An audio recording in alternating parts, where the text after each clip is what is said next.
তোমরা তো জানোই যৌনজননে অংশগ্রহণ করার জন্য পুরুষ এবং স্ত্রী দেহে তৈরি হয় গ্যামেট।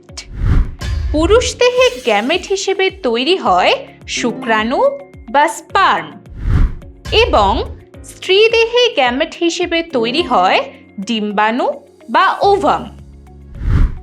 শুক্রাণু বা স্পার্ম তৈরি হয় শুক্রাশয়ে আর ডিম্বাণু তৈরি হয় ডিম্বাশয়ে।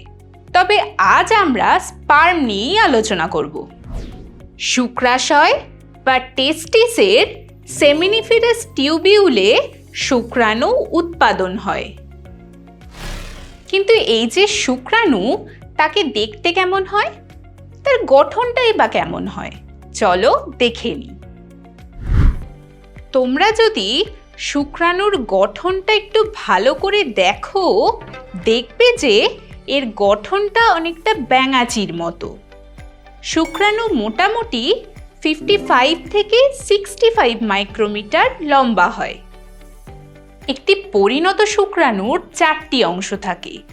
এই অংশগুলি হলো মস্তক বা হেড, গ্রীবা বা নেক, দেহ বা মধ্যাংশ বা বডি অর মিডল পিস এবং লেজ বা টেল।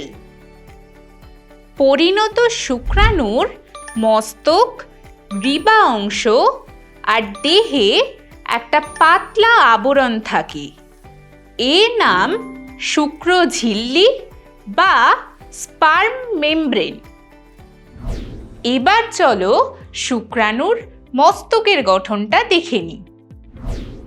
শুক্রাণুর মস্তকটা লম্বায় হয় 4 থেকে 5 মাইক্রোমিটার এবং এর ব্যাস হয় 3.5 মাইক্রোমিটার।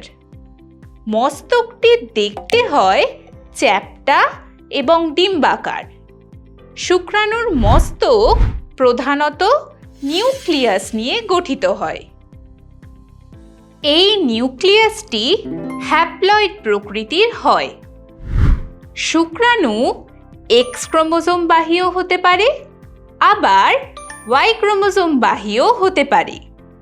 এক্স ক্রোমোজোম বাহী শুক্রাণু যখন ডিম্বাণুর সাথে মিলিত হয় তখন XX ক্রোমোজোমযুক্ত জাইগোট অর্থাৎ কন্যা সন্তান সৃষ্টি হয়। আর যখন ওয়াই ক্রোমোজোমবাহী শুক্রাণু ডিম্বাণুর সাথে মিলিত হয় তখন XY ক্রোমোজোমযুক্ত জাইগোট বা পুত্র সন্তান সৃষ্টি হয়। আচ্ছা, আমরা তো রোদ থেকে বাঁচার জন্য মাথায় টুপি পরি, ঠিক তেমনভাবেই দেখতে পাবে শুক্রাণুর মাথার দিকে একটা টুপির মতো অংশ আছে। এই অংশটার নাম হলো অ্যাক্রোজোম।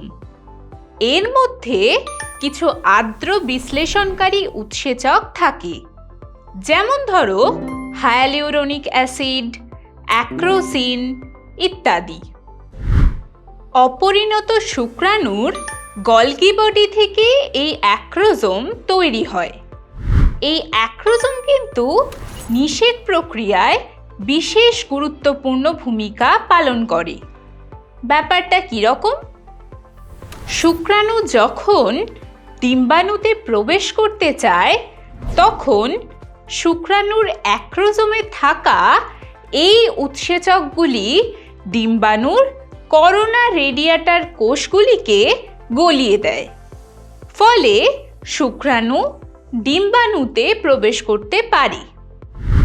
এবার চলো জেনে নিই শুক্রাণুর গ্রীবা অংশকে। এটি মস্তক এবং দেহের মাঝখানে অবস্থান করে। এটি শুক্রাণুর সবচেয়ে ছোট অংশ। শুক্রাণুর গ্রীবা অংশে 2টি সেন্ট্রিওল থাকে।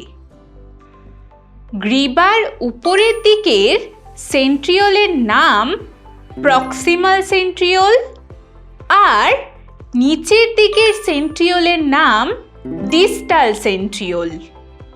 এই ডিস্টাল সেন্ট্রিওল থেকে তৈরি হয় অ্যাক্সিয়াল ফিলামেন্ট। এই অ্যাক্সিয়াল ফিলামেন্টগুলোই শুক্রাণুর দেহখণ্ড ও লেজ তৈরি করে। এবার এসো আমরা শুক্রাণুর দেহ বা মিডল পিস অংশটাকে একটু ভালোভাবে লক্ষ্য করি। এটি লম্বায় মোটামুটি 5 থেকে 7 মাইক্রোমিটার হয়। শুক্রাণুর এই দেহ বা মধ্যাংশকে যদি ভালোভাবে লক্ষ্য করো তাহলে দেখবে যে এই অংশে কিছু মাইটোকন্ড্রিয়া প্যাঁচানো অবস্থায় থাকে। এই প্যাঁচানো গঠনটার নাম মাইটোকন্ড্রিয়াল সিথ বা নেবেনকার্ন। এই মাইটোকন্ড্রিয়াগুলো কি কাজ করে বলো তো? এরা শুক্রাণুকে গমনের জন্য প্রয়োজনীয় শক্তি প্রদান করে। এবার দেখব শুক্রাণুর লেজ বা টেলকে। এই লেজ হলো শুক্রাণুর সবচেয়ে লম্বা অংশ। এটা লম্বায় প্রায় 50 মাইক্রোমিটার। শুক্রাণুর লেজটা মাইক্রোটিউবিউল দিয়ে তৈরি হয়।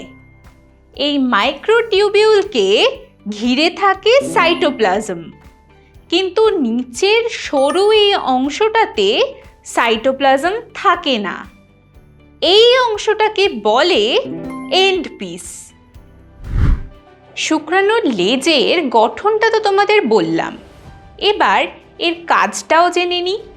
শুক্রাণুর লেজ শুক্রাণুকে তরল মাধ্যমে ভাসতে আর সাঁতার কাটতে সাহায্য করে। তাহলে আজ আমরা শুক্রাণুর গঠনটা ভালোভাবে জেনে নিলাম।